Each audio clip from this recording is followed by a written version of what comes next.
What's going on, guys? Welcome back to another episode of the No Rain, No Rainbows podcast. As always, thank you for taking the time to join us today. We know it's going to be a good one. And a big shout out to my executive producer, Andre Suttles, Subtle Solution Media, for helping to make this podcast possible. All right, we got a great episode for you guys coming today. I am excited to introduce you to founder and chief motivating officer at Ignite the Dream Coaching and Consulting. Joining us out of Vancouver, Canada, we have Sam Thiara on the call, man. How you doing, Sam? Doing well, Ted. I look forward to being able to, be a part of this. And I look forward to being able to engage with you and provide some insights to your audience. Absolutely. And I appreciate you taking the time to join us. And I like to give our audience and the guest an opportunity to get introduced to each other. So quick introduction on who you are. Please feel free to address the audience personally and let them know who you are and what you do. Yeah. And I like the way you said who I am and not what I do in that sequence, because who is really the important part. The way I can describe myself of who I am is there are 5 things that guide and direct me in life: servant leadership, story sharing, activator igniter, champion enabler, and community do-gooder. Those 5 things have enabled me to help individuals, teams, organizations, educational institutions, as well as nonprofits to their pinnacle best. But those 5 things have also guided me. So I'm a speaker and a storyteller, a mentor and a coach, a writer, an author, problem solver, educator, as well as a community activator. That's the best way for me to sort of answer that question, but that gives you a really good description of who this person is. Yeah. And what I love about the description, because I do this at the beginning of every episode, I let the guest introduce themselves. And a lot of times they go through their story, their upbringing, and then their eventual title or what their current mission or dream is in life. The way you answered has to be some of the most clarity I've heard in an answer, which shows me that you've done the work to get there. That work can look different for so many people, but let's say someone listening right now, or even myself included, looking to embark on that journey. What are some of the first steps to figuring exactly who I am out? Yeah, and Ted, to be fair, I mean, my life started out the standard corporate job. There were a lot of bumps and, bruises along the way to discover who I am. But what I found is the moment that I stopped looking at what I was doing and realized who I am, clarity emerged. And the way that happened is I looked at it, and the way I describe it is every single person in my office is wearing a 52 short suit in a sort of a visual way, I guess you could say. And the challenge is the 52 short suit doesn't fit me. That if I'm talking about it as a career, as a 52 short suit, it doesn't fit me, but I can wear it. I can do it. What I realized is when I started focusing on who I am, I started fashioning a tailored suit, a tailored career, a tailored life. And the way I did that is to ask myself, okay, what does all this mean to me? Who am I? And what I found is when I started focusing on the things I'm not willing to compromise in life and career, not career, but life and career, that's where those 5 core elements emerged. And that's what I call them, is the 5 core elements.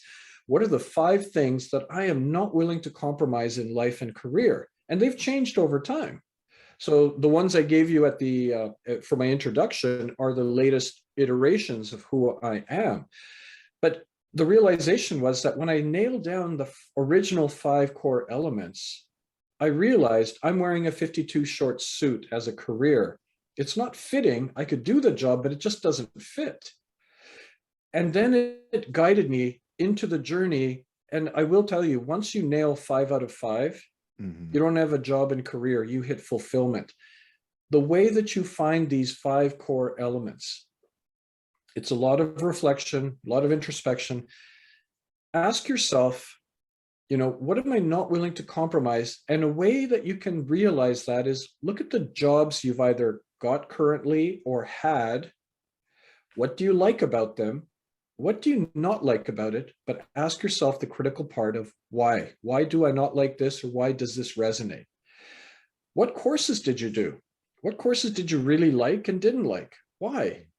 And then finally, what do you like to do in your spare time, social life? Why? And when you start answering those whys, it guides you. So, for example, oftentimes what I get is when I work with people on this exercise, Mm-hmm. the first thing they'll say is, one thing I'm not willing to compromise is family. Okay. Why Sorry, is what? family? Okay, So, family. and I say, why is family so important to you?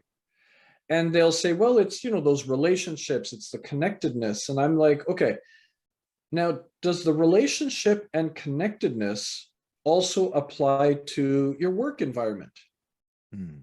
Yeah. Does it apply to your when you were a student? Oh, of course. What about in your social life? And they're like, oh, absolutely.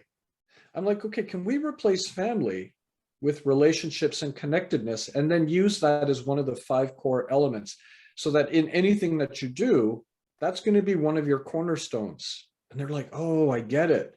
Mm. So that's where how you sort of work towards it. And the only thing I will also share on that is people are fearful. I'm making them pick 5 things. What if they're not the right words? Do you know what? You're always able to change and shift and maneuver once you're in that process because, as you grow in your responsibilities and in your jobs, you may realize you have to change the words. So don't be afraid to nail down the words and then modify and change it as you go along. But that's how I would recommend it. I I I was gonna have that exact follow-up question in terms of, some people might be afraid of Mhm. committing to those 5 things. And when you touched on the fact that they change, there was the question of how often they change. Mhm. Um, I think there's a level of intentionality behind focusing on those 5. And I kind of get the air of when you mentioned the love of family. Mhm. One thing I've also noticed, and I've seen this a lot in some of my friends who are still back home. I love New York. You could take the boy out of New York, but you can't take New York out of me. I have a lot of friends who are like, I'm only here because of family.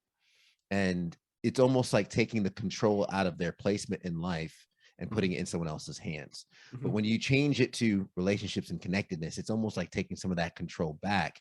Yeah. How does the focus on those 5 help in terms of the responsibility one can take for their own lives and Right. some of the fruits that might come from doing that work?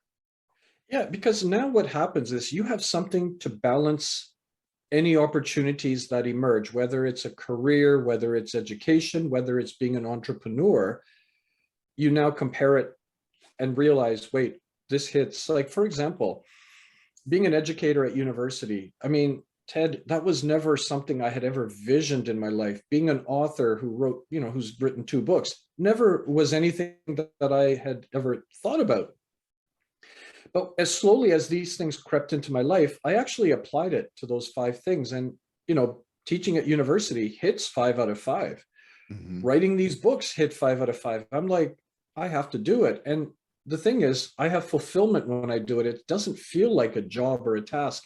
A lot of the things that I work on, and there's about 12 projects I'm working on right now, but it's not like they're so separated and, I'm just running around everywhere. They actually layer in. Mhm. So my speaking layers into my teaching, which layers into my writing, which layers into my mentorship and coaching. So they're not so unique and distinct and separated, but they're also somewhat in a position where they're related, but it allows me to be able to put a lot of effort into what I do. But I can pull from those other areas. But that's really the way that I would look at it is how that impacts those different areas. Yeah, it's kind of the life by design, and Yeah. I've told my wife this many times. It's almost like I think we can get paid to live, and when I say get paid to live, it's matching our natural desires with a skill set and something that the world needs and Right. something you can get paid for. And it Yeah. doesn't have to be an exorbitant amount, just maybe enough to get by and pay your bills. Yeah. Um, Living in that journey is definitely um, something that I always compare this to when you learn the secret, you want to share the secret. And part of your ability to write and share your journey is so that maybe others can benefit from the labor that you've done. Oh, yeah. And that's a lot in terms of kind of your personal experiences, why you articulate it so well. Mhm. how can we learn to get that level of communication and Yeah. communicate some of the lessons, communicate some of the hardships and some of the warnings along the way? Yeah.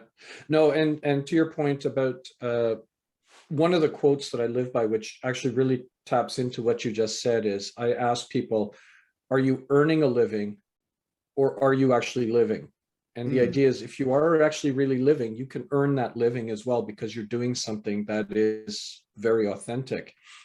And I mean, my realization is that the other quote that I think is really important is obstacles are the necessary bricks on the road to my success. And those things I encountered, those obstacles were actually really necessary to help me become who I am today. I mean, think of it this way. I mean, I graduated from, university many, many years ago with a degree in business and political science. And I remember sitting at the graduation ceremony saying, actually, that's a great combination. Who's lucky to get me? And I walked across the stage, shook the hands of the dignitaries, and I remember this giant virtual door just slammed behind me because everything familiar to me was behind that door. My classes, my schedule, the friends, and that whole environment. And I sat down saying, okay, now I guess I have to do what we all do. I have to look for work. mhm. So I sent, and now back then the internet wasn't there as well as email. You actually had to handwrite or type these letters, hand deliver it, or mail them. Mhm. And I still remember sitting there and I sent out 12 letters to companies that I thought, okay, who's lucky to get me? 2 weeks later, a letter arrived back. I opened it up. It said, sorry, we don't have a job for you, but good luck in your search. And I thought, okay, you're not lucky. It's okay. I've got 11 letters out there. I'm going to send 3 more. And Ted, it became like the tide. The more letters I sent out, the more letters came back. And what I have are 86 rejection letters from companies who turned me down, who said, we don't know what you're looking for. We don't have a job for you, but good luck. And, really, I mean, it's the size of a brick, these 86 letters. Mhm. And every single letter was a nail in my coffin of self-confidence because it just said I wasn't ready. And it turned out that instead of, who's lucky to get me, it turned to, am I lucky to get a job? Well, somebody gambled on me, finally. Somebody gambled and I got a job, and it was an entry-level government job. I mean, think of it. Political science and business, obviously, entry-level government is your first job. Well, the first job was actually being a janitor, mopping floors and emptying rubbish bins in a hospital. That was my first job out of university Mm. because it's a government job. Yeah. Now, the thing to keep in mind, though, is I never looked at it as a negative. Instead, I said, what am I going to learn? So there were 3 lessons that I pulled from it. And it sort of guides me to your question earlier about sharing. The first lesson was my father said, I don't care what you do, you better do the best job possible because your reputation is on the line. Well, at the end of my shift, there was no rubbish bin left full and no floor that was cleaner than the floors I had done. I put pride into my work. And that carries me to who I am today because I put that much effort and quality into anything I do. Second valuable lesson. I used to get on the elevator with nurses, doctors, administrators, professionals, and I'd be ignored because you're not a professional. I know what this feels like. This is why I talk to everybody. It doesn't matter who you are. It doesn't matter what your journey is. You need to sit down and talk with me. I will make time for you. Third valuable lesson. Rather than looking at it as an absolute, which oftentimes we do, of I've got a degree and I'm mopping floors. No, what can I learn from this that potentially can help me in the future? And it made me realize that in anything we do, there is a learning capacity and a possibility for us. Those 3 lessons still carries me to who I am today. And Ted, to be brutally honest, if one of those letters would have materialized, I wouldn't be with you today because my life would have gone in a different trajectory. Mhm. And I look at those letters and many of those companies no longer exist. I still do. I outlasted the Your listeners are going to outlast those, but rejection is part of this. But what it enables me to do is, along the way, all of these setbacks have provided me stories, have provided me experiences. Life has given me a tremendous amount of things to share, but I'm not allowed to hold on to them. And the more I share, the more comes back to me. And it's just one of those, it's not, I don't do it because, okay, great, I know something bigger is going to come back to me. I just know I have to share. I'm not allowed to keep all of this experience. I'm not allowed to keep all of this knowledge or insights. I have to share it. That's what I do. Yeah. And I think that's what we're all here to do is kind of sharing our experiences. And you kind of perfectly depicted the no rain, no rainbow story, where every raindrop helps the flower grow. We love the sunshine, but it's the rain that provides the nourishment and the nutritious value that becomes the growth that we seek so much. So even though those rejection letters kept coming in, you kept sending out the applications because that was the path of growth. And so many times we could take that personally when failure is on our doorstep. And it almost becomes, at least from my experience, it was almost defining. Like a failure was, okay, is this the definition of me? Am I a failure because X did not turn out the way I wanted it to? And it does eat away at your self-confidence. In the journey of regaining that self-confidence, there was a lot of finding myself and finding my identity. And I know you've had that personal journey as well in terms of from a cultural aspect too. What was that like? Because as someone who grew up going to Catholic school their whole lives, and I always joke, I was the kid who was too black for the white kids, but too white for the black kids. So I had that struggle myself. What was that journey like for you as you kind of delved deeper into it? So Ted, a lot of us struggle with this aspect of identity, as you just shared. And I mean, think of it this way. I'm a British-born Canadian. My parents come from Fiji Islands near Australia, and my grandparents come from India. Who am I? And it's not uncommon. I mean, physically, if you look at me, I look Indian. And then people would be like, what part of India are you from? And I'm like, well, I was born in England and raised in Canada. They're like, no, your parents, what part of India? Well, my parents come from Fiji near Australia. And they're like, wait, are you Indian? And then I'm like, well, I guess I am, because I mean, some of my ancestral roots come from India. And then they're like, no, you're Canadian. So it's like, really, who am I with regards to this identity piece? Or the other one I get is, no, really, where are you from? It's like, well, how do you describe that? So I can relate to this. And a lot of people I find struggle with that identity piece. I mean, and we talk about third culture. I've got 4 cultures because I've got this unique identity. And I remember years ago, because as I grew up in Canada, I mean, I left India when I was I left England when I was only 4 years old. So my life has really been Canadian, and I do really define myself as Canadian. I mean, hey, we play hockey, we eat hot dogs, we scrape our knee, and we bleed maple syrup. I mean, how more Canadian can you be, right? Yeah. But I guess there was this thing of, growing up in Canada, in primary school, there was only 2 or 3 visible minorities in my school. And in high school, which had about 600 students, there literally was about 7 or 8 visible minorities, and everybody else was like white Canadian. And you start assuming that role of Canadian until, you're a grade 8 student and you're walking in the hall and a grade 12 student just pounds you, says, I don't like Indians. And I'm like, but I'm Canadian. And he says, no, you're Indian. And you really struggle with that. It's when I got to university and a much more broader global audience, I suddenly realized this is something I'm hungry for, is realizing my identity, because that part was missing in my life. Because my friends who were from India or Pakistan would share their food, share their culture, share their, the way life is. And it made me realize that's a part I was missing. So in 2004, I went on a journey to India with my wife. Part of it was to find my identity, but also nobody knew where our ancestral roots were. And really all I had to go by was the name of the village, the town it's about 6 miles away from, and the district.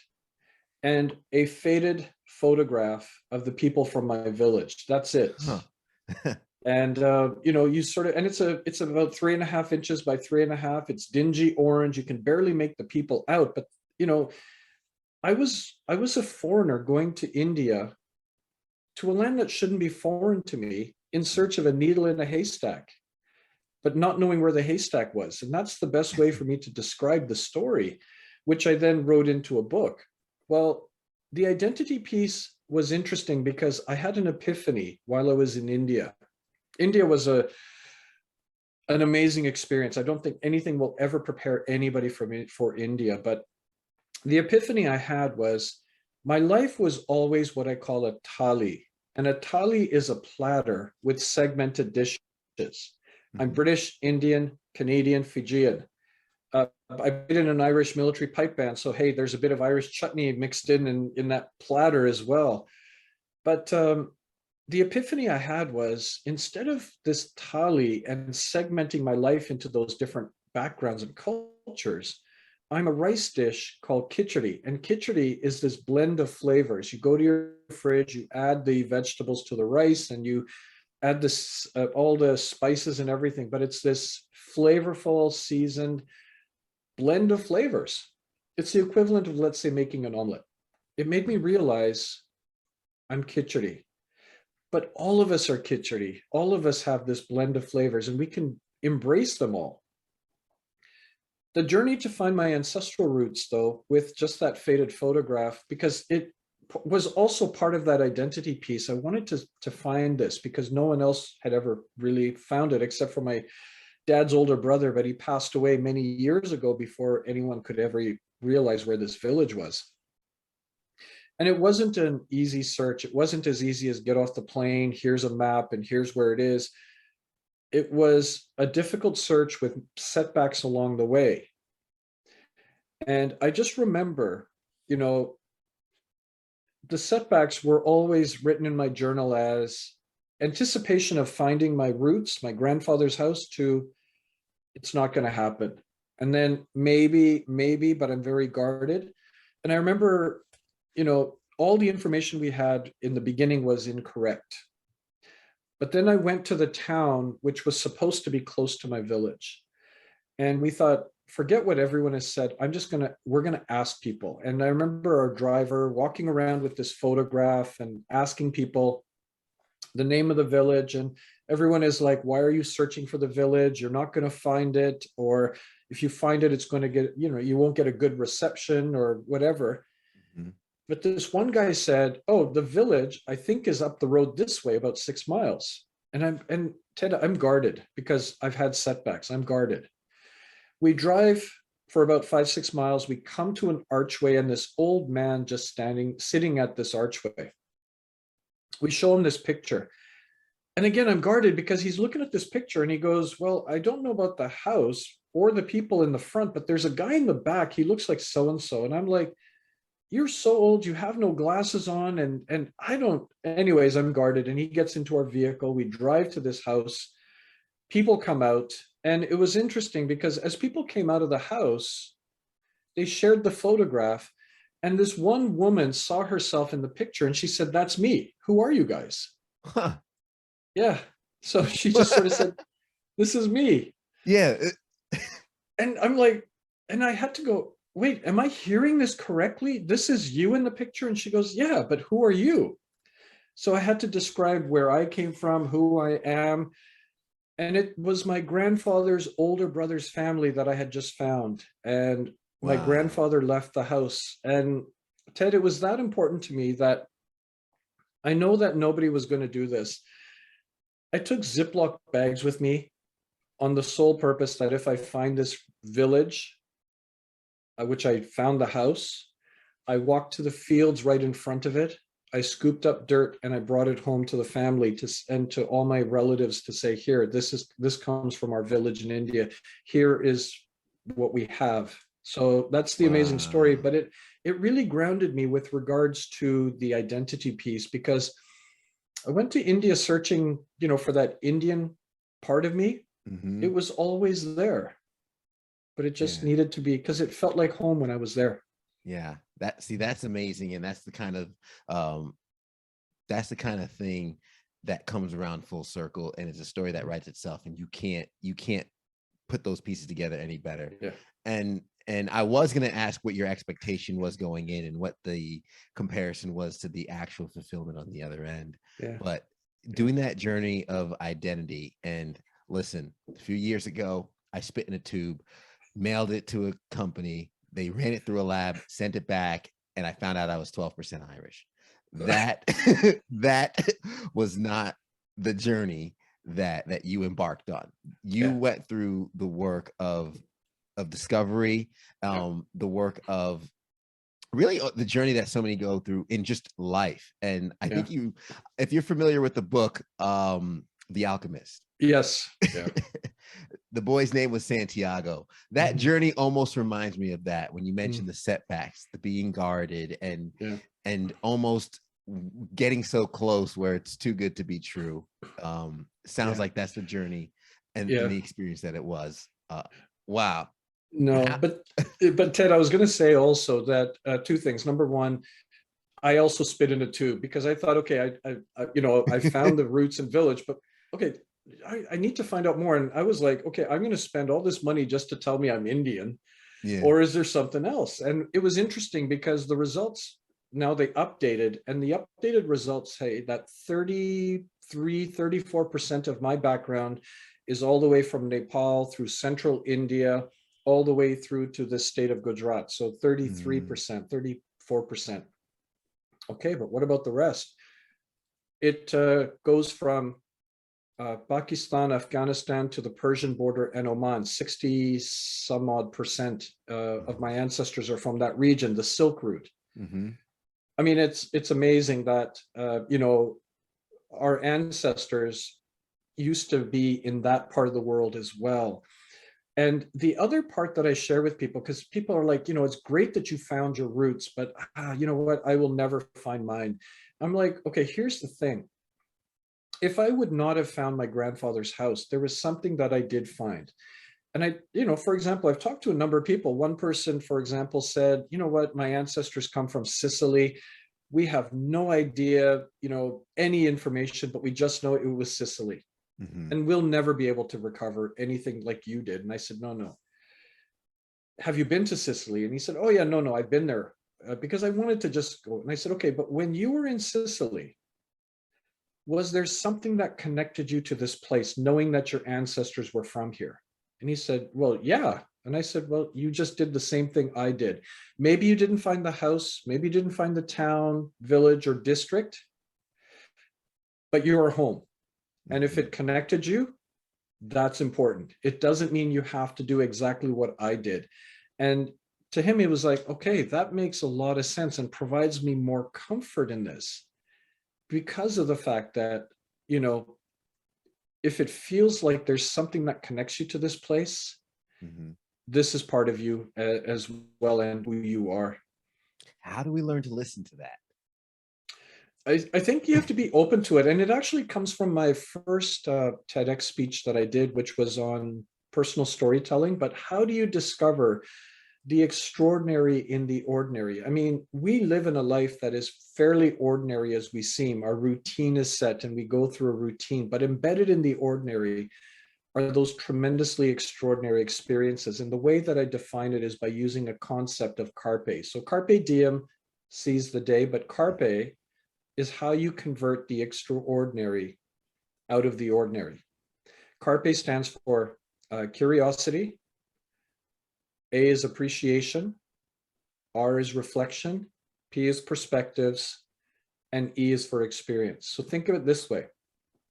If you go through life with a curious nature, your eyes and your mind is open, something's going to stop you. Like you will see something and it's going to be different than what it normally would be.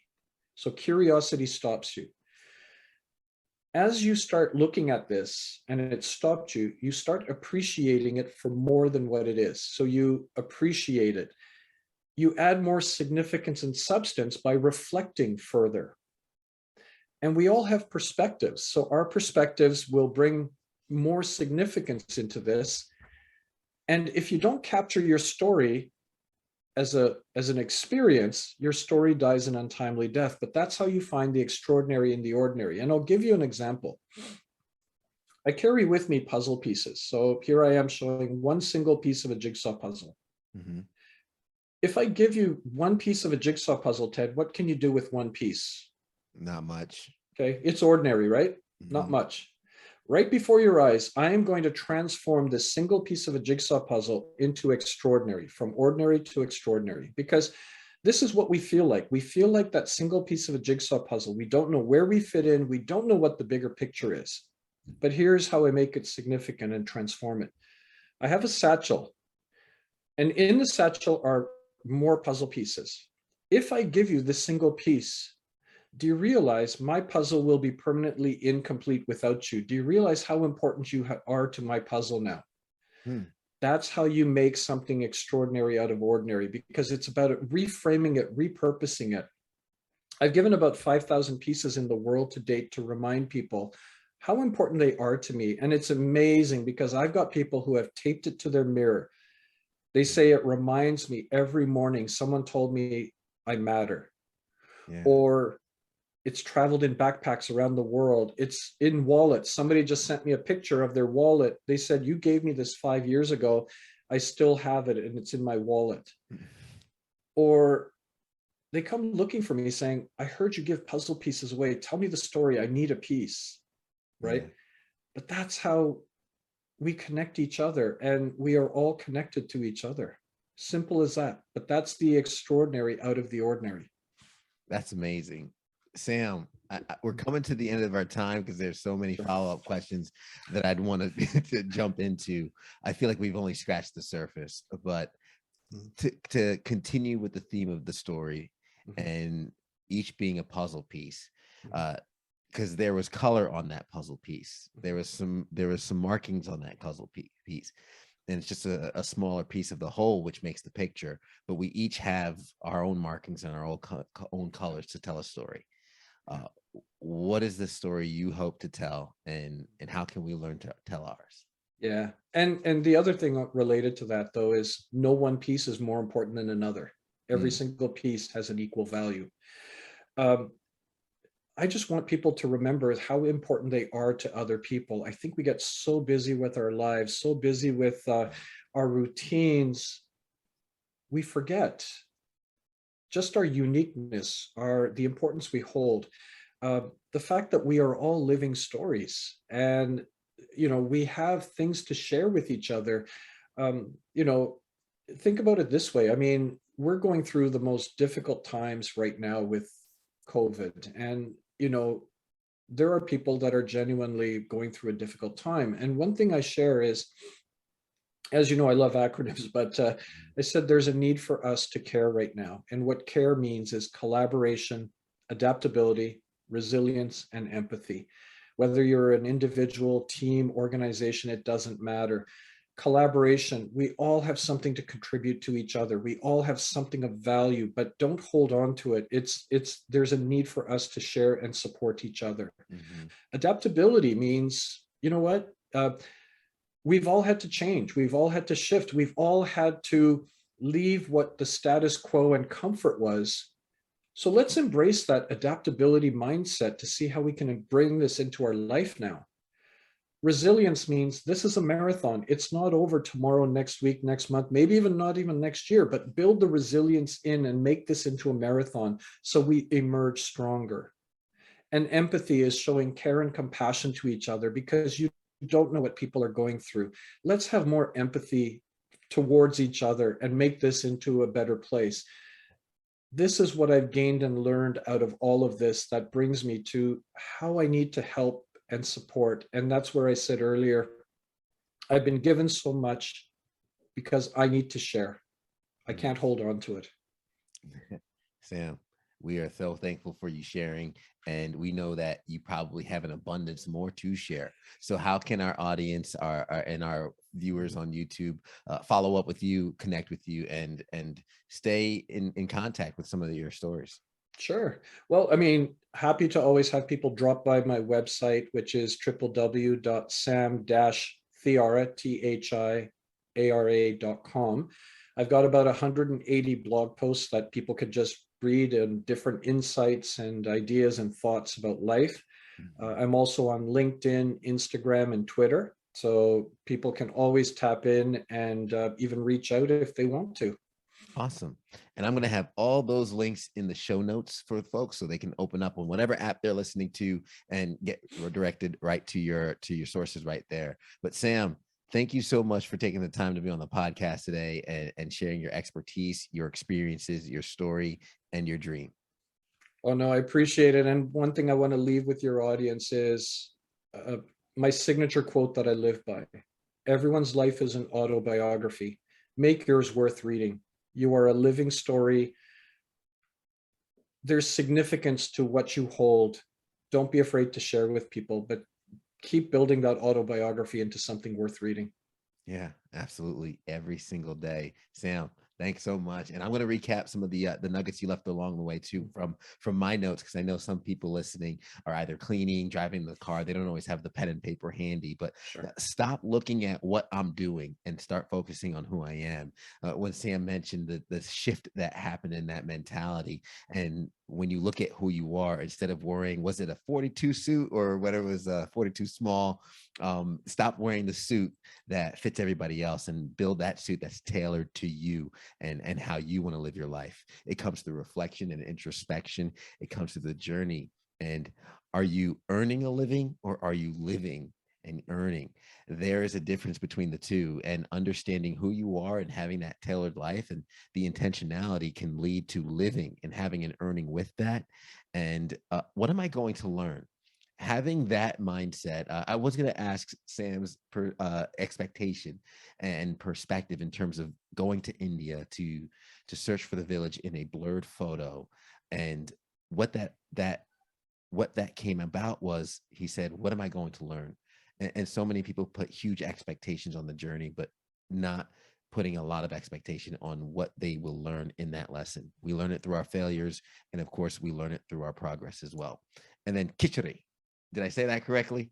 Khichdi. I'm getting the nod of approval. We are all a blend of flavors. Even though we find out who we are, we could either go on our own journey to our homeland, we can spin in the tube and get the DNA test back, but understanding that it's the blend of those flavors that create who we are, and how we express that is the true flavor of our identity. And of course, we all need to care and consolidate and work with each other more and share empathy.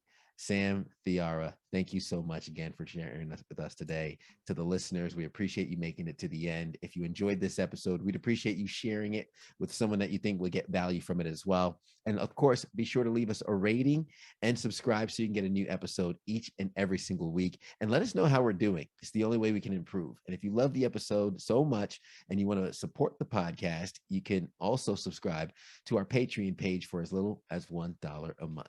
Guys, thank you so much for the time. And as we always say at the end of the episode, everybody wants the sunshine, but they don't want the rain. But you can't get the pleasure without a little pain. Let's grow.